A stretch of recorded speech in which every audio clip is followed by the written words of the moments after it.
M0 FXB. Let's talk Yaesu FTX-1 delivered to the United Kingdom.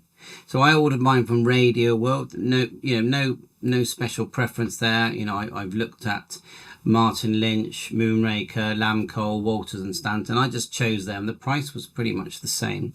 And some are showing out of stock and some are showing in stock, and they allow you to order. And the price is the same if you want just the front head, the field unit, 1599. If you want the Optima, pretty sure it's 2069, and then you get you get the full works basically. So I haven't got a clue. I've been searching around. It says here shipping date 30th of the 6th. I wish they gave us a bit more clarity on this, because it's quite a lot of money to part with. But if they don't know, how can they tell us? Now I have noticed that Yaesu have got a brand new website here, which is pretty cool. I was talking about that earlier, and it actually covers all of the current radios and all of the older radios. So it's a very cool website.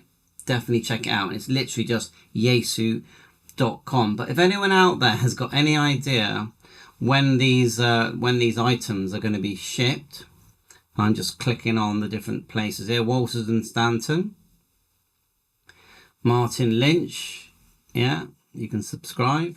Just says June 2025. It's definitely not May. And looking here at Lamco, let's have a look.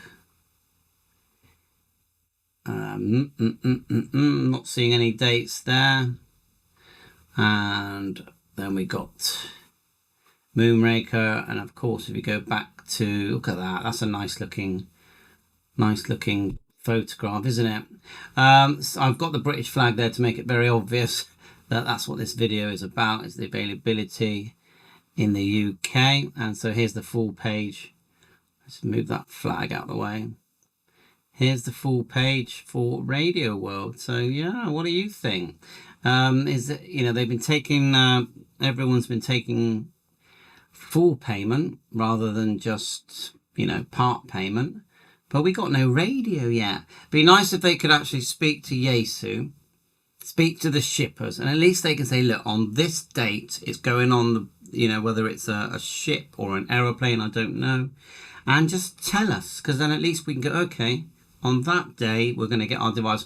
But of course, I'm going to dedicate probably a whole month doing videos on this radios. They will be in depth. We're bound to find out a few things that we didn't know about.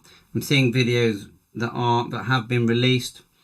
It's nice that it's been confirmed that averaging is in there. You've got people tinkering with the Bluetooth units I've seen and the GPS units, but overall they're very pleased. I've seen some really good audio reports coming out of that speaker that is underneath the screen, which is, as far as I can see, the screen is the same size as the 705, and I've seen some comparisons where they've actually put the 705 side by side with the FTX-1, and it looks the same size. Of course, that's not including the Optima unit. There's about 5 cables on the back. On one video I saw that someone said the 2-meter antenna 77 should have been at the top, so you could put a rubber duck there on a little angle thing. Yeah, these are little things that people spot. But they have really crammed a lot of work into this radio. I mean, you're talking, to get everything working on this radio, there's going to be some bugs, but generally to get everything working on this radio, including the Optima, then to do all the software, group mode, C4FM, APRS, the work that must have been involved. They've been on this for years. I would say they've been on this for years. I know that a lot of the work had already been done with other sets, but none of the other sets had this display and with 2 meters and 70 centimeters. I don't think any of the other sets had GPS, and I know that was plugged in on the side there.